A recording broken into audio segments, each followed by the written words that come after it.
Everybody knows Dr. Pepper was started in the grand year of 1885. I had to check my notes really quickly to make sure I was correct. Once again, I'm trying to show something on camera, it's not working. Baby didn't want a nap, so she's gonna be here recording with us.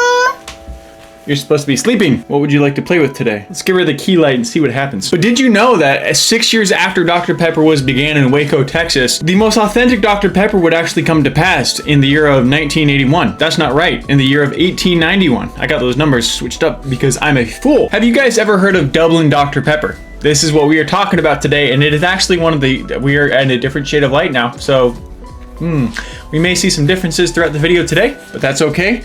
This video is directed by me, Phil Smith, and produced by my daughter. As Dr. Pepper was starting to get bigger, because it's the greatest soda ever made, they created the second plant in Dublin, Texas, that is. Yeah, after they expanded out of Waco, they moved into Dublin, Texas, which became the Dublin Dr. Pepper plant. Now, when it first started, it wasn't a complete separate company, which it actually came to be. This is part of the Dr. Pepper plant themselves and started producing Dr. Pepper for them at a very very successful rate. And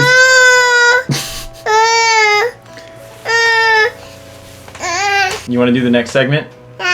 Okay, then go.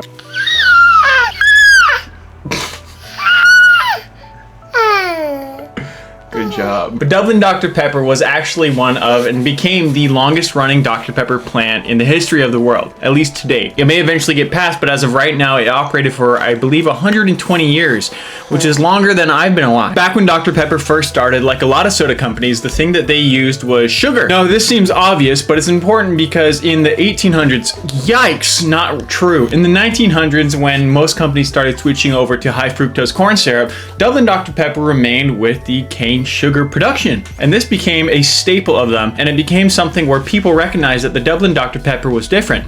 But funnily enough, it wasn't just the taste that was different. It was actually an entirely separate company. You see, what happened was that Dr. Pepper, after they had the Dublin plant for a while, decided that they no longer wanted their plant.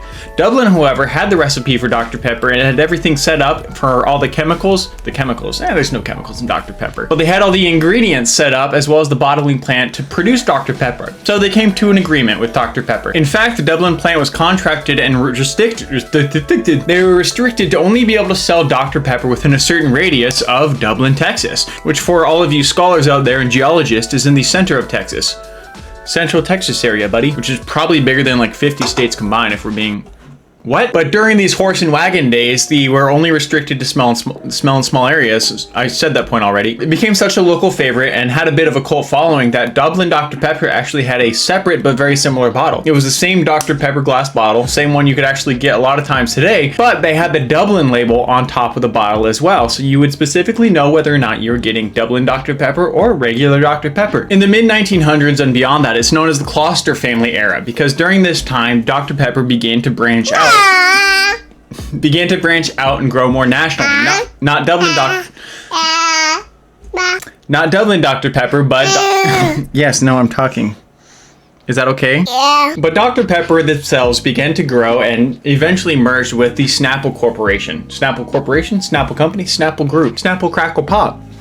Different company. But while Dr. Pepper themselves did that, the OG Dr. Pepper that we still know and love today, Dublin Dr. Pepper remained authentic to the original flavor and variety that they had created. They continued to stick with the cane sugar as mentioned before, but beyond that, they actually stuck with the old vintage styling. Their bottles still remained the same as old glass bottles instead of moving to new aluminum cans and plastic bottles, which are becoming more and more popular. Despite aluminum plastic also being cheaper to produce, and it also being cheaper to produce with high fructose corn syrup as well, Dublin Dr. Pepper had created such a strong brand identity with the original cane sugar and glass bottle brand, or flavor, glass bottle flavor, but with their such unique and consistent and timeless brand, Dublin Dr. Pepper stayed Dublin Dr. Pepper. Now, I personally have never had Dublin Dr. Pepper because I don't live in Central Texas, but I have had original Dr. Pepper with cane sugar. Yes, I have, honey. It's good. And it does stand out as a smoother Dr. Pepper. It tastes better. But all good stories must come to an end. And in 2012, that's when this story came to an end. The Snapple and Dr. Pepper groups combined sued Dublin Dr. Pepper over the rights of Dr. Pepper. Wow, they sued themselves, it sounds like. It's not quite what happened, but it is very similar. And they won the case, and Dublin Dr. Pepper shut down. But why exactly did they shut down? Well, it's actually rather simple. As I mentioned towards the beginning of the video, one of the things that Dublin Dr. Pepper was restricted to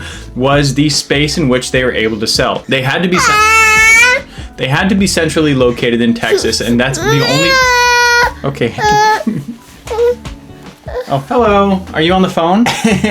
Do you like seeing yourself? Do you think you're the cutest girl in the world? But as Dublin Dr. Pepper was only allowed legally to sell within the central Texas area, they began to expand because of the popularity of the soda. Now, this isn't counting some of the independent distributors who would buy their Dr. Pepper, their Dublin Dr. Pepper, and resell it themselves in their local shops, but Dublin Dr. Pepper themselves was beginning to sell beyond where they were allowed to. And this caused some problems with the Snapple Corporation. Beyond that, the other small, and it's always some small little piddly thing that caused the demise of the Dublin Dr. Pepper brand was, as mentioned before, they didn't just put Dr. Pepper labels on their bottle. They specifically had a Dublin on the bottle as well that distinguished them from the original Dr. Pepper. Now, this seems all fine and dandy if it's coming from a plant that is owned by Dr. Pepper, but Dublin Dr. Pepper was essentially a subcontractor. So what they were doing legally, despite having done it for over a century at this point, was that they were claiming a different brand as their own because they didn't legally own the rights to Dr. Pepper, but because they had slapped the label of Dublin on their bottles themselves,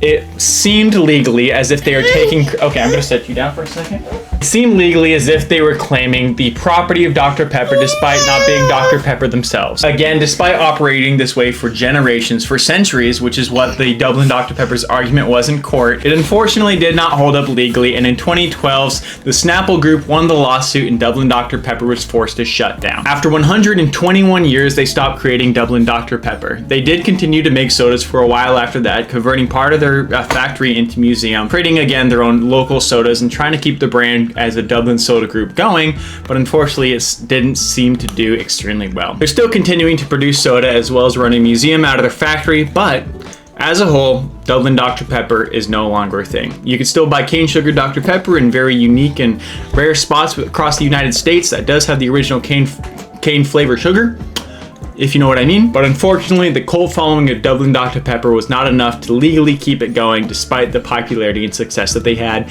and even despite having a partnership with Dr. Pepper themselves. So anyway, I thought that was very silly because I like drinking Dr. Pepper, and so should you. Subscribe!